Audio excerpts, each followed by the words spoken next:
एक बार फिर से आप सभी का एग्जाम गुरुजी भाई अरविंद सर के यूट्यूब चैनल पर हार्दिक स्वागत है। अगर आप यूपी SSC पेट एग्जाम 2022 की तैयारी कर रहे हैं तो मेरे प्यारे भाई आपके लिए बेहतरीन लाजवाब क्लास शुरू हो चुकी है। मेरे प्यारे भाई बहुत ही खतरनाक क्लास है आपकी ये। और आपको मैं बता दूं कि गाइज आपकी लगभग 120 नहीं, लगभग आपका मेरे प्यारे भाई 125 या 30 क्लास हो चुकी है प्रैक्टिस की। और मेरा ये गाइस मानना है कि अगर आप 125 या 130 की जितने भी क्लासेस आपकी प्रैक्टिस हुई हैं, अगर आप सारे प्रैक्टिस सेट कर लेते हो मेरे प्यारे भाई, तो जीके में आपका तो गाइस 50 में मेरे प्यारे भाई 40 तो कहीं नहीं गए, 40 तो आपका पक्का हो जाएगा, ये मुझे पूरा विश्वास है। चलिए गाइस आज के इस सेट की शुरुआत करते हैं। अब विश्वास है मेरे प्यारे भाई, वो तो मुझे पूरा विश्वास है। अब आप एग्जाम में कल देखेंगे कि आपको कितने क्वेश्चन मिलते हैं, ठीक है। फिलहाल मेरे प्यारे भाई मुझे ये पूरा उम्मीद नहीं बल्कि विश्वास है कि एग्जाम में आपको 100% हेल्प मिलेगी अगर आप पूरी क्लास देखे होंगे तो। हालांकि गाइस अब तो 120 या 125 जितने भी वीडियो हो चुके होंगे उतना गाइस देखना उतना जल्दी संभव नहीं है, लेकिन हाँ जितनी अब प्रैक्टिस आपकी क्लासेस चलेंगी उतना देखना जरूर संभव है। तो गाइस जितनी भी आपकी क्लासेस करवाई जाएंगी आज और कल सुबह तक आप सारी क्लास को जरूर देखिएगा, ठीक है। हर रोता हुआ लम्हा मुस्कुराएगा, तू सब्र रख वक्त अपना भी आएगा। मेरे प्यारे भाई बस मेहनत करते रहिए, जी जान शिद्दत के साथ लगे रहिए। चलिए सेट की शुरुआत करते हैं। भारतीय इतिहास के क्वेश्चन नंबर 1 से 5 तक के गाइज आपके हैं। और इसमें गाइज आपका फर्स्ट क्वेश्चन है 326 ईसा पूर्व में सिकंदर और राजा पोरस के बीच युद्ध किस नदी के किनारे पर लड़ा गया था। बताएंगे इसका राइट आंसर क्या हो जाएगा। मेरे प्यारे भाई मैंने हर एक क्वेश्चंस को टाइप करवा लिया है, जो मुझे इंपॉर्टेंट क्वेश्चन लगे हैं मेरे प्यारे भाई। ये अंतिम समय की आपकी तैयारी है तो इसीलिए गाइज मैंने बहुत ही ज़्यादा मेहनत की है आपके लिए। तो देखो 326 ईसा पूर्व में सिकंदर और राजा पोरस के बीच युद्ध जो है किस नदी पर लड़ा गया। राइट आंसर हो जाएगा झेलम नदी। करेक्ट आंसर हो जाएगा यहाँ पर आपका ऑप्शन नंबर डी। आगे बढ़ते हैं, अगला क्वेश्चन आपके सामने। क्वेश्चन क्या कह रहा है कि 5वीं शताब्दी ईसा पूर्व में लिखा गया पाली कैनन किस धर्म का मूल ग्रंथ है। मेरे प्यारे भाई इसका आंसर आप बताएंगे। 5वीं शताब्दी ईसा पूर्व में लिखा गया पाली कैनन जो है यह किस धर्म का मूल ग्रंथ है। राइट हो जाएगा मेरे प्यारे भाई, वो हो जाएगा बौद्ध धर्म का। करेक्ट आंसर हो जाएगा यहाँ पर आपका ऑप्शन नंबर डी। आगे बढ़ते हैं एंड अगला क्वेश्चन आपके सामने मेरे प्यारे भाई। दक्षिण भारतीय वंश विजयनगर साम्राज्य किस राजा द्वारा स्थापित किया गया था। इसका आंसर आप बताएंगे। राइट आंसर क्या हो जाएगा। देख लो गाइज यहाँ पर जल्दी जल्दी आंसर देने की कोशिश कीजिएगा। दक्षिण भारतीय वंश विजयनगर साम्राज्य किस राजा द्वारा स्थापित किया गया था। राइट हो जाएगा मेरे प्यारे भाई, वो हो जाएगा हरिहर। एंड एक और थे गाइस, इनके भाई ही सगे भाई थे, उनका नाम था बुक्का। तो हरिहर और बुक्का गाइस ये दो भाई मिलकर के विजयनगर साम्राज्य की स्थापना किए थे।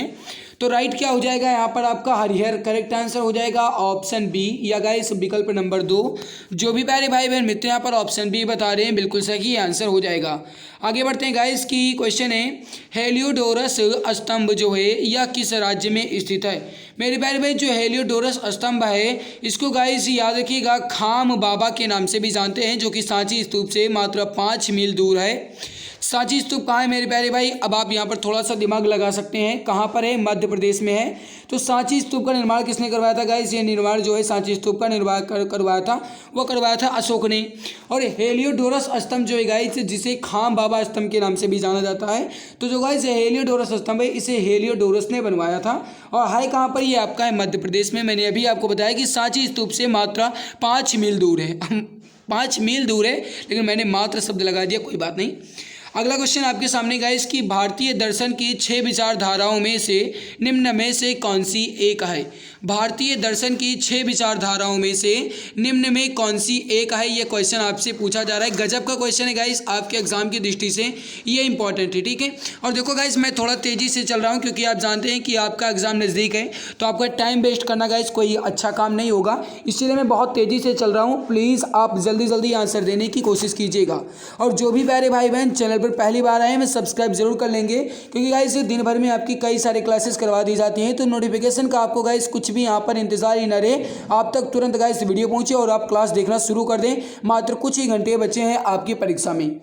भारतीय दर्शन के 6 विचारधाराएं, 6 विचारधारा कौन कौन सी है मेरे प्यारे भाई। इसमें आपका दर्शन शास्त्र हो गया, इसमें गाइस आपका है जैसे सांख्य हो गया, योग हो गया, न्याय हो गया, वैश्विक हो गया, मीमांसा हो गया और वेदांत हो गया। तो यहाँ पर वेदांत जो है गाइस ये आपको मिल गया। राइट क्या हो जाएगा ऑप्शन नंबर सी।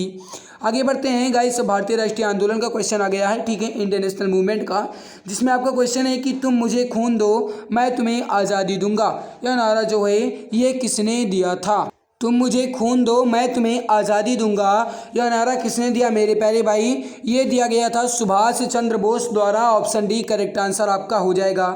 आगे बढ़ते हैं, चंपारण सत्याग्रह जो है यह किससे संबंधित था? जल्दी जल्दी आंसर दीजिएगा, फटाफट आंसर देने की कोशिश कीजिए। देखो गाइस, जो चंपारण सत्याग्रह है इसकी शुरुआत जो है ये गाइस 1917 में चंपारण से हुई थी। चंपारण जो है गाइस ये आपका बिहार राज्य में पड़ता है। और ये गाइस किससे संबंधित है, ये क्वेश्चन आपसे पूछ रहा है। राइट हो जाएगा मेरे प्यारे भाई, वो हो जाएगा इंडिगो की खेती। इंडिगो मतलब गाइस नील की खेती।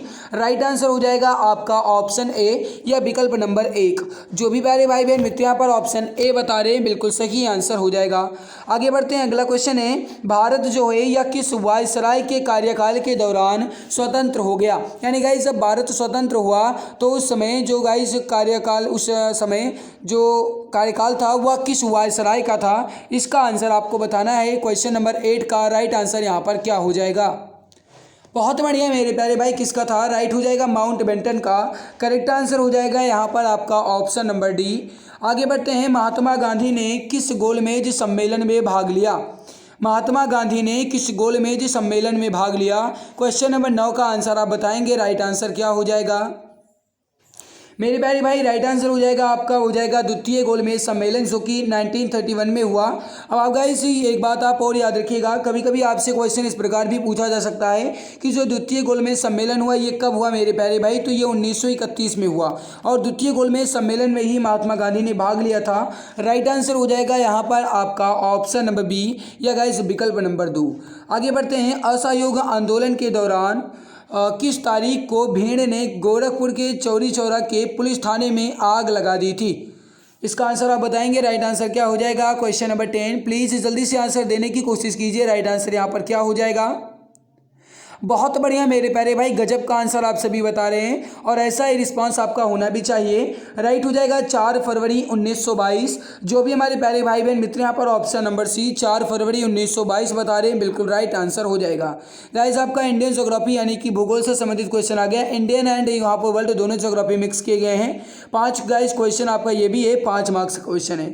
क्वेश्चन क्या कह रहा है कि कौन सी पर्वत श्रेणी में दुनिया की दूसरी सबसे ऊंची चोटी K2 जो है यह स्थित है? गजब का क्वेश्चन है, जल्दी से आंसर देंगे गाइस। जो दुनिया की दूसरी सबसे ऊंची चोटी है K2, ये गाइस जो है यह किस में स्थित है? इसका आंसर आपको बताना है। क्वेश्चन नंबर 11, जल्दी से आंसर देंगे। राइट आंसर हो जाएगा आपका, हो जाएगा ईस्ट काराकोरम पर्वतमाला। करेक्ट आंसर हो जाएगा डियर फ्रेंड्स आपका, हो जाएगा यहाँ पर ऑप्शन नंबर डी। जो भी हमारे प्यारे भाई बहन मित्र यहाँ पर ऑप्शन डी बता रहे हैं, बिल्कुल सही आंसर हो जाएगा। आगे बढ़ते हैं, निम्न में से किस राज्य में बॉक्साइट का भंडार सबसे अधिक है? इसका आंसर आप बताएंगे मेरे प्यारे भाई। थोड़ा सा मैंने रेशियो जो है गाइस या कहा जाए जो मैंने यहाँ पर गाइस टाइप किए हैं क्वेश्चंस, इसका रेशियो मैंने थोड़ा बड़ा कर दिया है ताकि आपको कोई भी परेशानी ना हो, ठीक है। और जल्दी जल्दी आंसर दीजिए मेरे प्यारे भाई ताकि हम कम समय में अपने पूरे प्रश्न को कवर कर पाएँ। तो प्लीज़ जल्दी जल्दी आंसर देने की कोशिश कीजिए। देखो किस राज्य में बॉक्साइट का भंडार सबसे अधिक है? राइट हो जाएगा आपका, वो हो जाएगा उड़ीसा राज्य में। करेक्ट आंसर हो जाएगा डियर फ्रेंड्स आपका ऑप्शन बी। जो भी प्यारे भाई बहन मित्र यहाँ पर ऑप्शन बी उड़ीसा बता रहे हैं, बिल्कुल राइट आंसर हो जाएगा। निम्न में से कौन सी नदी गंगा की एक सहायक नदी नहीं है? गाइस गंगा की एक सहायक नदी नहीं है, क्वेश्चन आपसे पूछा जा रहा है। बेतवा, चंबल और गोमती ये गाइस गंगा की सहायक नदी है, जबकि भीमा जो है गाइस ये सहायक नदी नहीं है, क्योंकि भीमा की खुद सहायक नदियां होती हैं। भीमा की 2 सहायक नदियां हैं गाइस, एक का नाम है सीना और दूसरा का नाम है नीरा, ठीक है। तो गाइस ये भीमा की 2 सहायक नदियाँ हैं, सीना और नीरा, ठीक है। आगे बढ़ते हैं, अगला क्वेश्चन आपके सामने। गंगा का निचला मैदान भारत के किस पड़ोसी देश तक विस्तृत है? गंगा का जो निचला मैदान है ये भारत के किस पड़ोसी देश तक विस्तृत है? क्वेश्चन नंबर 14 का आंसर आप बताएंगे। राइट आंसर यहाँ पर क्या हो जाएगा? प्लीज़ जल्दी जल्दी आंसर देने की कोशिश कीजिए। मेरे प्यारे भाई समय आपका बहुत ही कम है, आपके पास बहुत ही कीमती समय है, तो मेरे प्यारे भाई आपको वेस्ट बिल्कुल भी नहीं करना है। जितना ज़्यादा गाइज आप इसका सदुपयोग कर सकते हैं हर संभव कोशिश करते रहिए, पूरी जी जान शिद्दत के साथ लगे हुए हैं गाइज। कुछ ही घंटे में आपके लिए गाइज मैं आपका कम से कम 20 या 25 प्रैक्टिस सेट तो करवा ही दूंगा, ये गाइज मैं मान कर चल रहा हूँ, ठीक है। बस आप सभी का प्यार एवं सहयोग मिलता रहिए, क्लास को गाइज लाइक करते रहिएगा ताकि मुझे अंदर से ऊर्जा मिलती रहे। जो भी प्यारे भाई बहन चैनल पे पहली बार आए हैं सब्सक्राइब कर लेंगे, ठीक है, ताकि तुरंत आपको नोटिफिकेशन मिले, आप कोई भी क्लास मिस ना कर पाएँ। तो मेरे प्यारे भाई आप सब्सक्राइब जरूर कर लीजिएगा, ठीक है, कहने की जरूरत ना पड़ी, क्योंकि गाइस ये टाइम नहीं है, मैं ज़्यादा बार बार कहूँगा नहीं, अब आप समझ गए होंगे मैं कहना क्या चाह रहा हूँ। बंगगंगा का जो निचला मैदान है गाइस ये भारत के किस पड़ोसी देश तक विस्तृत है? राइट हो जाएगा आपका बांग्लादेश तक, करेक्ट आंसर हो जाएगा यहाँ पर आपका ऑप्शन बी। नेक्स्ट क्वेश्चन आपके सामने, किन ग्रहों की कक्षाओं के मध्य क्षुद्र ग्रहों की बेल्ट है? किन ग्रहों की कक्षाओं के मध्य क्षुद्र ग्रहों का बेल्ट है? राइट क्या हो जाएगा? प्लीज जल्दी से आंसर देंगे, राइट आंसर यहाँ पर क्या हो जाएगा? बहुत बढ़िया मेरे प्यारे भाई, राइट आंसर हो जाएगा मंगल और बृहस्पति के बीच, ऑप्शन नंबर डी आपका बिल्कुल करेक्ट हो जाएगा, परफेक्ट आंसर आपका हो जाएगा। जो भी हमारे प्यारे भाई बहन मित्र यहाँ पर ऑप्शन नंबर डी बता रहे हैं बिल्कुल सही आंसर हो जाएगा। अगला आपके सामने भारतीय अर्थव्यवस्था यानी इंडियन इकोनॉमिक्स से संबंधित गाइज आपके 5 क्वेश्चन है, 16 से लेकर के 20 तक के क्वेश्चन हैं। क्वेश्चन नंबर 16 आपसे क्या कह रहा है इसको देख लीजिए। यदि मौद्रिक नीति, थोड़ा छोटा कर लेते हैं, तो मेरे प्यारे भाई अब आपको यहाँ पर पूरा ऑप्शन नजर आ रहा होगा एंड पूरा क्वेश्चन नजर आ रहा होगा। क्वेश्चन क्या कह रहा है कि यदि मौद्रिक नीति ब्याज दरों के प्रबंधन और धन की आपूर्ति से संबंधित है तो राजकोषीय नीति जो है या किससे संबंधित है? यानी कि जिस प्रकार से मौद्रिक नीति ब्याज दरों के प्रबंधन और धन की आपूर्ति से संबंधित है उसी प्रकार राजकोषीय नीति जो है या किससे संबंधित है? किससे आएगा? इसे कराधान और सरकारी खर्च से। राइट आंसर क्या हो जाएगा आपका? Option number B. आगे बढ़ते हैं गाइस, अगला क्वेश्चन आपके सामने, क्वेश्चन नंबर 17 क्या कह रहा है? भारत में शुष्क भूमि की कृषि मुख्य रूप से कितने से कम वर्षा वाले क्षेत्रों में सीमित है? क्वेश्चन नंबर 17 का आंसर आप बताएंगे, राइट आंसर यहाँ पर क्या हो जाएगा? सही आंसर हो जाएगा मेरे प्यारे भाई, वो हो जाएगा 75 सेंटीमीटर, करेक्ट आंसर हो जाएगा आपका ऑप्शन नंबर सी। अगला गाइस आपके सामने क्वेश्चन क्या कह रहा है कि जब प्राकृतिक संसाधनों का दोहन करके माल का उत्पादन किया जाता है तो वह किस क्षेत्र की गतिविधि से संबंधित होता है? जब प्राकृतिक साधनों का दोहन करके माल का उत्पादन किया जाता है तो वह किस क्षेत्र की गतिविधि से संबंधित है? राइट हो जाएगा मेरे प्यारे भाई, वो हो जाएगा प्राथमिक क्षेत्र से, करेक्ट आंसर हो जाएगा यहाँ पर आपका ऑप्शन नंबर डी। जो भी प्यारे भाई बहन मित्र यहाँ पर ऑप्शन डी प्राथमिक क्षेत्र बता रहे हैं बिल्कुल सही आंसर हो जाएगा मेरे प्यारे भाई। अगला नेक्स्ट क्वेश्चन आपके सामने जो कि इंपॉर्टेंट है, गुड्स एंड सर्विसेज टैक्स यानी कि वस्तु एवं सेवा कर या गाइस कहा जाए जीएसटी, वस्तु या सेवा कर या जीएसटी भारत में कब से लागू हुई?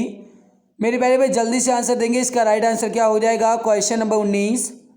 प्लीज़ जल्दी जल्दी आंसर देने की कोशिश कीजिए, लाइक वगैरह सब कुछ कर दीजिएगा, कहने की जरूरत ना पड़े, ठीक है, जिम्मेदारी आपकी है, फर्ज आपका बनता है, बार बार मैं कहूँगा नहीं।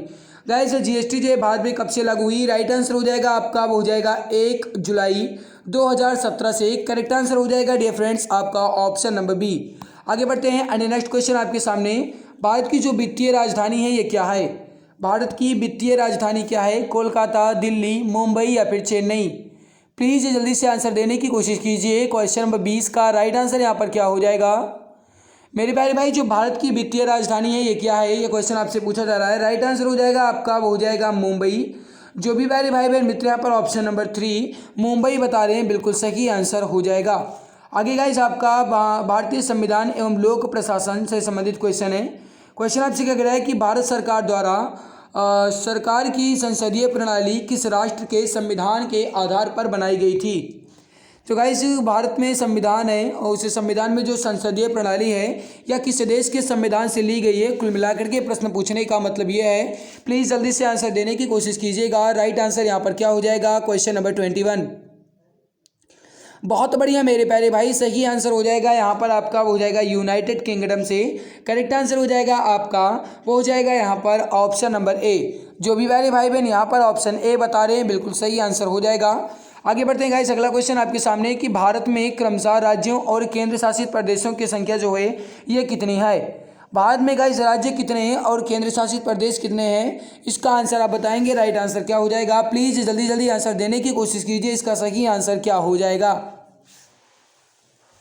अब देखो मेरे प्यारे भाई, भारत में राज्य गाइस भारत में कितने हैं? 28 हैं। तो वहीं गाइस जो केंद्र शासित प्रदेश हैं ये कितने हैं? 8 हैं। राइट हो जाएगा आपका ऑप्शन नंबर 3।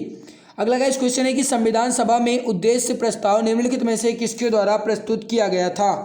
संविधान सभा में जो उद्देश्य प्रस्ताव है ये किसके द्वारा प्रस्तुत किया गया था? Question number 23। प्लीज जल्दी से आंसर देने की कोशिश कीजिए। इसका राइट आंसर क्या हो जाएगा मेरे प्यारे भाई? जो इसका सही आंसर हो जाएगा आपका वो हो जाएगा यहाँ पर जवाहरलाल नेहरू के प्रस्ताव पर। करेक्ट आंसर हो जाएगा डियर फ्रेंड्स आपका ऑप्शन नंबर बी या गाइस 2। जो भी प्यारे भाई बहन मित्र यहाँ पर ऑप्शन बी जवाहरलाल नेहरू बता रहे हैं, बिल्कुल सही आंसर हो जाएगा। अगला गाइस क्वेश्चन है कि भारतीय संविधान का अनुच्छेद 19 किसी से संबंधित है? या गाइस जो भारतीय संविधान का आर्टिकल नंबर 19 है या किस विचार से संबंधित है? इसका आंसर आप बताएंगे। क्वेश्चन नंबर 24 जल्दी से आंसर देने की कोशिश कीजिए। राइट आंसर यहाँ पर क्या हो जाएगा? बहुत बढ़िया मेरे प्यारे भाई, सही आंसर हो जाएगा आपका हो जाएगा स्वतंत्रता के अधिकार से। करेक्ट आंसर हो जाएगा आपका ऑप्शन नंबर ए। अगला आपके सामने गाइस क्वेश्चन है कि भारत में स्वतंत्र और निष्पक्ष चुनाव कराने के लिए कौन सा स्वायत्तता निकाय उत्तरदायी है? गाइस भारत में स्वतंत्र और निष्पक्ष चुनाव कराने के लिए कौन सा स्वायत्तता निकाय उत्तरदायी है? इसका आंसर आप बताएंगे। Question number 25। राइट आंसर हो जाएगा मेरे प्यारे भाई आपका हो जाएगा निर्वाचन आयोग। करेक्ट आंसर हो जाएगा यहाँ पर ऑप्शन नंबर 2। जो भी प्यारे भाई बहन मित्र यहाँ पर ऑप्शन नंबर 2 या गाइस विकल्प नंबर बी बता रहे हैं निर्वाचन आयोग, बिल्कुल सही आंसर हो जाएगा। अगला गाइस आपके सामने क्वेश्चन है सामान्य विज्ञान यानी जनरल साइंस का। क्वेश्चन आपसे क्या कह रहा है इसको आप देख लीजिए। मेरे प्यारे भाई क्वेश्चन आपके सामने है कि कौन से गैस सूर्य की पराबैंगनी विकिरणों से पृथ्वी की सतह की रक्षा करते हैं? कौन से गैस सूर्य की पराबैंगनी विकिरणों से पृथ्वी की रक्षा करते हैं? इसका राइट आंसर हो जाएगा मेरे प्यारे भैया आपका हो जाएगा ओजोन। करेक्ट आंसर हो जाएगा यहाँ पर ऑप्शन नंबर बी। जो भी प्यारे भाई बहन मित्र यहाँ पर ऑप्शन नंबर बी बता रहे हैं कि ओजोन, बिल्कुल सही आंसर हो जाएगा। अगला गाइस क्वेश्चन है कि निम्नलिखित में से कौन सा विटामिन जल में घुलनशील होता है? अब आपको ये बताना है गाइस कि विटामिन जो है ये कौन सा जल में घुलनशील होता है, बताएंगे। 27 का राइट आंसर यहाँ पर क्या हो जाएगा? प्लीज जल्दी से आंसर देने की कोशिश कीजिए मेरे प्यारे भाई। याद रखिएगा जो इसका सही आंसर हो जाएगा आपका गाइस जल में घुलनशील आपका हो जाएगा विटामिन सी। जबकि गाइस अगर आपसे ये पूछा जाता है वसा में घुलनशील विटामिन तो आप कहेंगे विटामिन कीड़ा। अब आप सोच रहे होंगे विटामिन कीड़ा मतलब कीड़ा कौन सा विटामिन होता है? तो गाइस विटामिन के, vitamin E, vitamin D, vitamin A. तो गाइस ये कीड़ा जो है ये आपका वसा में घुलता है, जबकि विटामिन सी यहाँ पर जो है ये आपका गाइस जल में घुल जाएगा। आगे बढ़ते हैं एंड नेक्स्ट क्वेश्चन आपके सामने गाइस क्वेश्चन क्या कह रहा है? बायोगैस संयंत्र के किस हिस्से में ऑक्सीजन की अनुपस्थिति से प्रक्रियाएं जो हैं ये होती हैं, बताएंगे। राइट आंसर क्या हो जाएगा मेरे प्यारे भाई? अगला क्वेश्चन आपसे क्या कह रहा है कि बायोगैस संयंत्र के किस हिस्से में ऑक्सीजन की अनुपस्थिति में प्रक्रियाएं होती हैं? राइट हो जाएगा डियर फ्रेंड्स आपका वो हो जाएगा यहाँ पर पाचक कक्ष, ऑप्शन डी करेक्ट आंसर हो जाएगा। नेक्स्ट क्वेश्चन आपके सामने सौर या फिर सोलर सेल का निर्माण करने के लिए किस तत्व का उपयोग किया जाता है? एक बार क्वेश्चन फिर से पढ़ लीजिए। सौर या गाइस सोलर सेल का निर्माण करने के लिए किस तत्व का उपयोग किया जाता है? Question number 29। बहुत बढ़िया मेरे प्यारे भाई, गजब का आंसर है। आप सभी का रिस्पांस भी ऐसा होना ही चाहिए। तो राइट आंसर हो जाएगा आपका हो जाएगा सिलिकॉन का, ऑप्शन ए आपका जो है ये बिल्कुल करेक्ट आंसर हो जाएगा। प्यारे भाई अगला क्वेश्चन आपके सामने क्वेश्चन नंबर 30। सूरज की रोशनी के स्पेक्ट्रम को प्राप्त करने के लिए ग्लास प्रिज्म का उपयोग करने वाला पहला व्यक्ति कौन था? जल्दी से आंसर देंगे। इसका राइट आंसर यहाँ पर क्या हो जाएगा? क्वेश्चन ऊपर स्किप तो नहीं हुआ है, 1 मिनट देख लें मेरे प्यारे भाई। नहीं स्किप नहीं हुआ है तो बताएंगे सूरज की रोशनी के स्पेक्ट्रम को प्राप्त करने के लिए ग्लास प्रिज्म का उपयोग करने वाला पहला व्यक्ति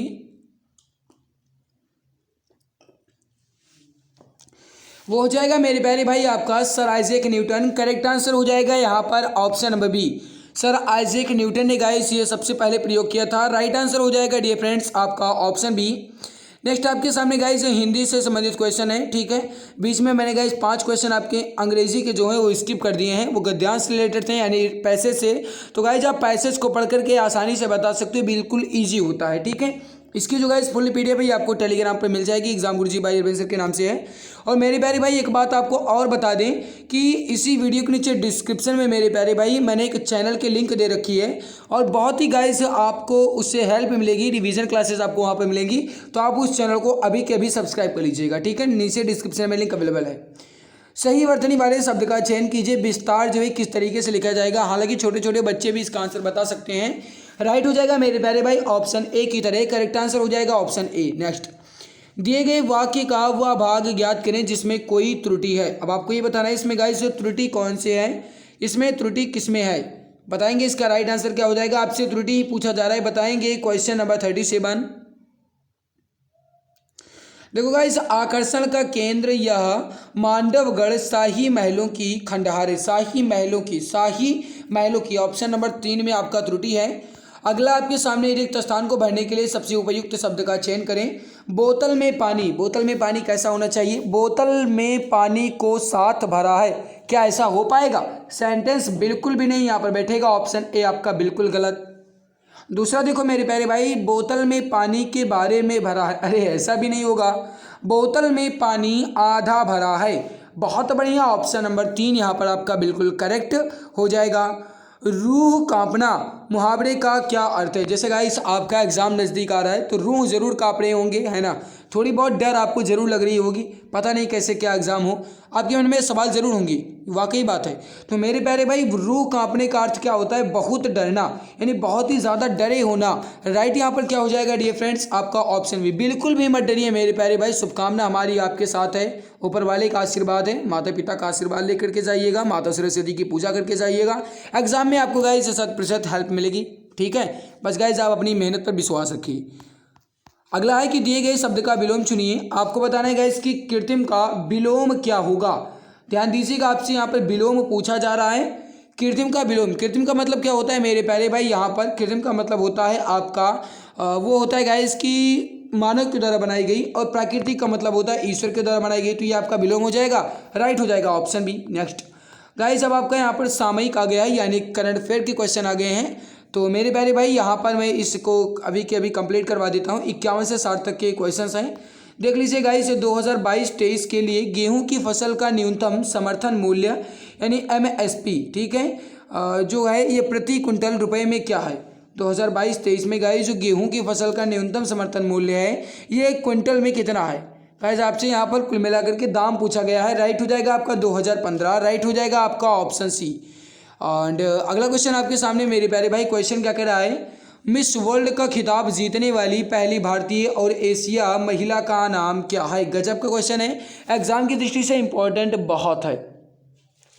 और मेरे प्यारे भाई अगर आप चैनल पर पहली बार आए तो प्लीज सब्सक्राइब जरूर कर लीजिएगा।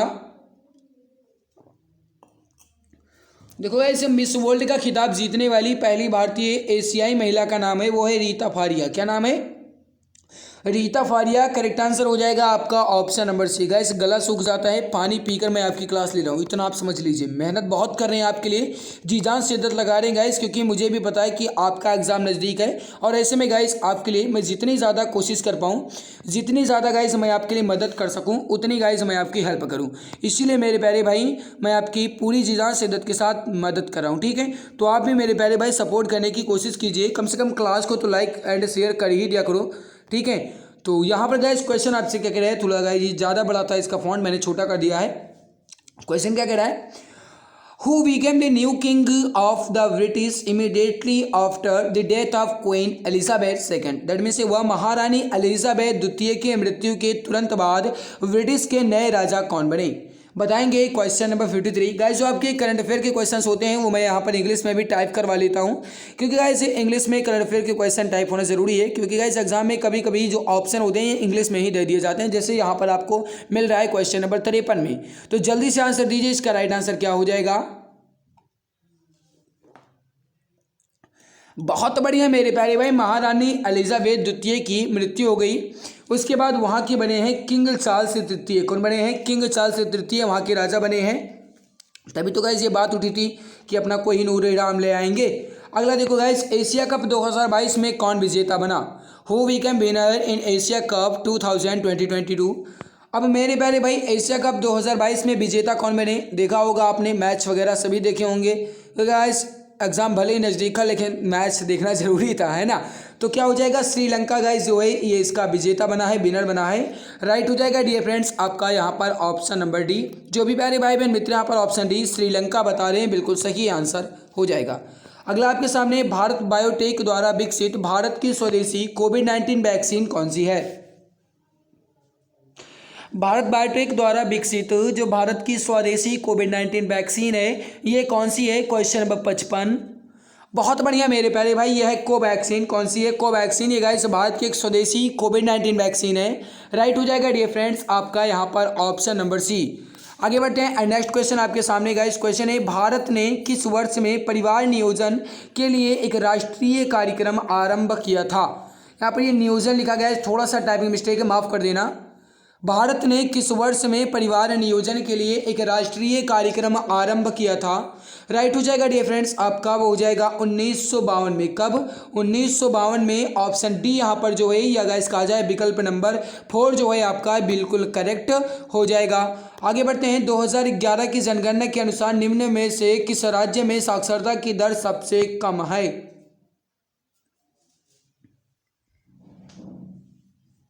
2011 की जनगणना के अनुसार निम्न में से किस राज्य में साक्षरता की दर सबसे कम है? राइट हो जाएगा आपका, वो हो जाएगा मेरे प्यारे भैया बिहार में। करेक्ट आंसर हो जाएगा आपका ऑप्शन सी।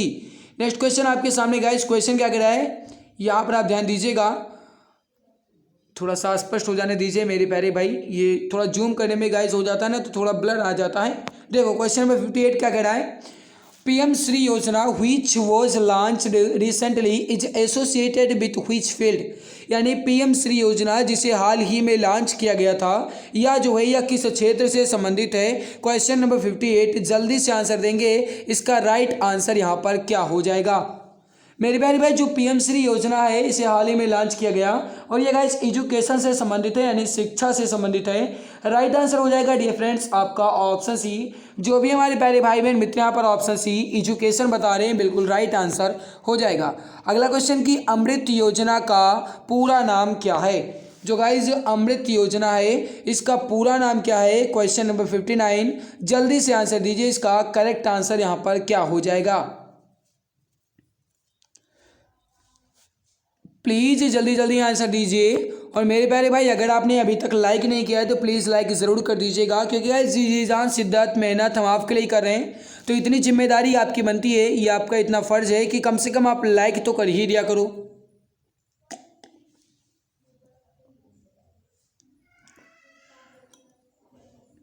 अमृत योजना का पूरा नाम क्या है ये क्वेश्चन आपसे पूछा जा रहा है। राइट हो जाएगा अटल नवीकरण और शहरी परिवर्तन मिशन। करेक्ट आंसर हो जाएगा डियर फ्रेंड्स आपका ऑप्शन नंबर 1। आगे बढ़ते हैं एंड नेक्स्ट क्वेश्चन आपके सामने, अंतर्राष्ट्रीय तलवारबाजी प्रतियोगिता में स्वर्ण पदक जीतने वाली पहली भारतीय निम्न में से कौन है? बताएंगे इसका राइट आंसर क्या हो जाएगा? हिमा दास, भवानी देवी, दीपा कर्माकर या guys Harmanpreet Kaur. Question number 60 जल्दी से आंसर दीजिए। अंतर्राष्ट्रीय तलवारबाजी प्रतियोगिता में स्वर्ण पदक जीतने वाली पहली भारतीय महिला निम्न में से कौन है? बहुत बढ़िया, गजब का आंसर है मेरे प्यारे भाई, बहुत ही अच्छा है। सही आंसर हो जाएगा भवानी देवी। करेक्ट आंसर हो जाएगा आपका ऑप्शन नंबर बी, बिल्कुल परफेक्ट हो जाएगा। आगे बढ़ते हैं गाइस, सामान्य जागरूकता से संबंधित क्वेश्चन है। क्वेश्चन क्या है इसको देख लीजिए, दादा साहेब फाल्के पुरस्कार पाने वाले प्रथम व्यक्ति का नाम बताइए।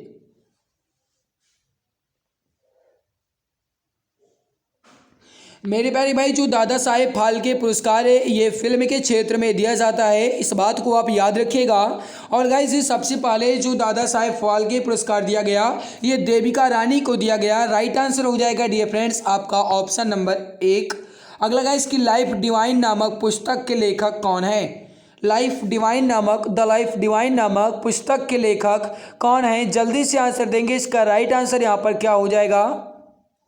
द लाइफ डिवाइन नामक पुस्तक के लेखक कौन है ये क्वेश्चन आपसे पूछा जा रहा है। राइट हो जाएगा मेरे प्यारे भैया प्यारे मित्र, वो हो जाएगा यहाँ पर श्री अरविंदो घोष।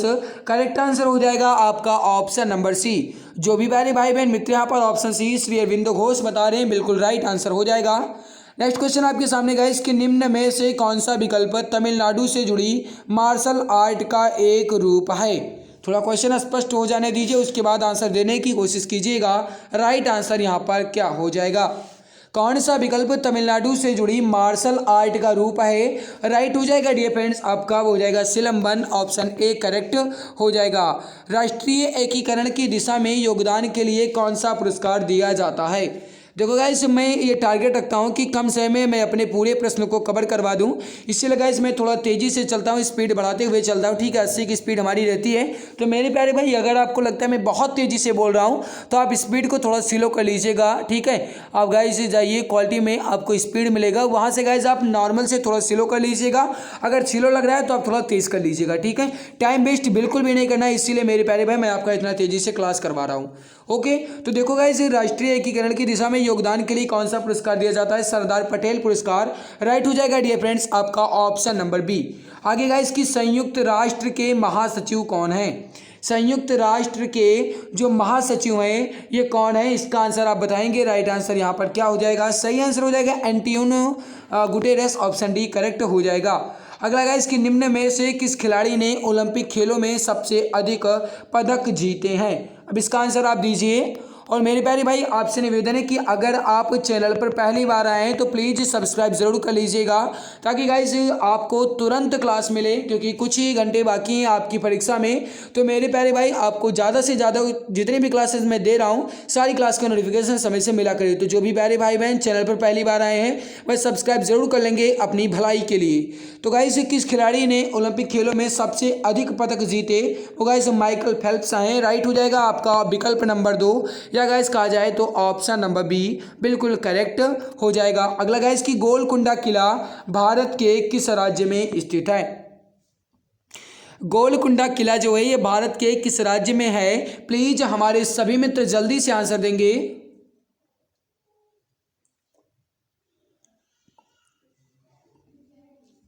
देखो गाइस जो गोलकुंडा है ये भारत के किस राज्य में है? राइट हो जाएगा आपका वो हो जाएगा आंध्र प्रदेश में, करेक्ट हो जाएगा आपका ऑप्शन ए। अगला गाइस की गराड़ी नृत्य की शैली किस राज्य में लोकप्रिय है? देखो गाइस मैं आपका यहाँ पर जो आपका गद्यांश है या गाइस कहा जाए हिंदी में आपका जो है गद्यांश है, पद्यांश है या गाइस पैसेज है, ये मैं स्किप कर दे रहा हूँ, ठीक है। अब गाइस आपका गद्यांश पूरा फालतू का पढ़ करके उसके बाद आपको समझाने का मौका नहीं है, ज़्यादा से ज़्यादा प्रैक्टिस करवाने की ज़रूरत है। इसीलिए गाइस मैं ज़्यादा एक्सप्लेन भी नहीं कर रहा हूँ, जल्दी जल्दी प्रैक्टिस आपका करवा रहा हूँ। ओके, गराड़ी नृत्य की शैली किस राज्य में लोकप्रिय है? ये क्वेश्चन आपसे पूछा जा रहा है। बहुत बढ़िया, राइट हो जाएगा पुडुचेरी में, ऑप्शन डी करेक्ट हो जाएगा। आगे लोक कला नृत्य संगीत और नाटक की वह शैली कौन सी है जो केरल में ओणम त्योहार के दौरान बाघ के शिकार की कहानी प्रस्तुत करती है? गजब का क्वेश्चन है गाइस, इंपॉर्टेंट बहुत है। थोड़ा सा एक बार फिर से समझ लीजिए और उसके बाद आंसर दीजिए, अपने आप से खुद से पढ़ लीजिए। लोक कला नृत्य संगीत और नाटक की वह शैली कौन सी है जो केरल में ओणम त्योहार के दौरान बाघ के शिकार की कहानी प्रस्तुत करती है? राइट हो जाएगा पुली काली, करेक्ट क्या हो जाएगा भैया आपका ऑप्शन डी विकल्प नंबर 4। पीवी सिंधु ने किस खेल में कई अंतर्राष्ट्रीय पदक जीते? अब मेरे प्यारे भाई जो पीवी सिंधु हैं ये किस खेल से संबंधित हैं? किस खेल से संबंधित हैं? जो पीवी सिंधु है गाइस ये बैडमिंटन के खेल से संबंधित हैं। राइट यहाँ पर क्या हो जाएगा आपका ऑप्शन नंबर 3 या गाइस विकल्प नंबर 3। तो यहाँ पर करेक्ट क्या हो जाएगा बैडमिंटन, तो बैडमिंटन में ही तो अंतर्राष्ट्रीय पदक जीतेंगी। करेक्ट यहाँ पर क्या हो जाएगा मेरे प्यारे भैया आपका ऑप्शन नंबर 3 बिल्कुल परफेक्ट आंसर हो जाएगा। तो जो भी प्यारे भाई बहन यहाँ पर ऑप्शन नंबर 3 बता रहे हैं बिल्कुल राइट हो जाएगा। इसकी पीडीएफ आपको टेलीग्राम पर मिल जाएगी, ठीक है। अगर आप इसकी पीडीएफ पाना चाहते हैं तो आप टेलीग्राम चैनल को अभी के अभी ज्वाइन कर लीजिएगा, वहां पर आपको इसकी पीडीएफ मिल जाएगी। ओके मेरे प्यारे भाई, इसके लिए आप जी जान शिद्दत के साथ लगे रहिएगा। अभी थोड़ी देर बाद गाइस मैं मिलता हूं एक दूसरे नए प्रैक्टिस सेट में। बस आप मेरे प्यारे भाई जी जान शिद्दत के साथ लगे रहिए, पूरी ताकत लगा दीजिएगा इस बार अच्छा स्कोर लाने के लिए। तो मेरे प्यारे भैया आज के इस बेहतरीन लाजवाब सेट में बस इतना ही, मिलते हैं दूसरी नई सेट में। लेकिन मेरे प्यारे भाई आपसे निवेदन है अगर आप चैनल पर पहली बार आए तो सब्सक्राइब जरूर कर लीजिएगा, ताकि एक भी क्लास आपकी मिस ना हो, आप हर एक क्लास को देख सकें और उसका फायदा उठा सकें, एग्जाम में गाइस आपको ज़्यादा हेल्प मिल सके। तो प्लीज़ अगर आप चैनल पर पहली बार आए तो सब्सक्राइब कर लीजिएगा। अगर मेहनत अच्छी लग रही है गाइस लगातार, अगर आपको लग रहा है कि मैं आपके लिए मेहनत कर रहा हूँ, गला सूख जाता है फिर भी मैं आपके लिए बोलता रहता हूँ लगातार, तो मेरे प्यारे भाई आप क्लास को अभी के अभी लाइक कर दीजिए। बस इतना ही कहना है गाइस, टाइम वेस्ट नहीं करना है, आप दूसरी क्लास देखिए। मिलते हैं दूसरी क्लास में, तब तक के लिए बहुत बहुत धन्यवाद।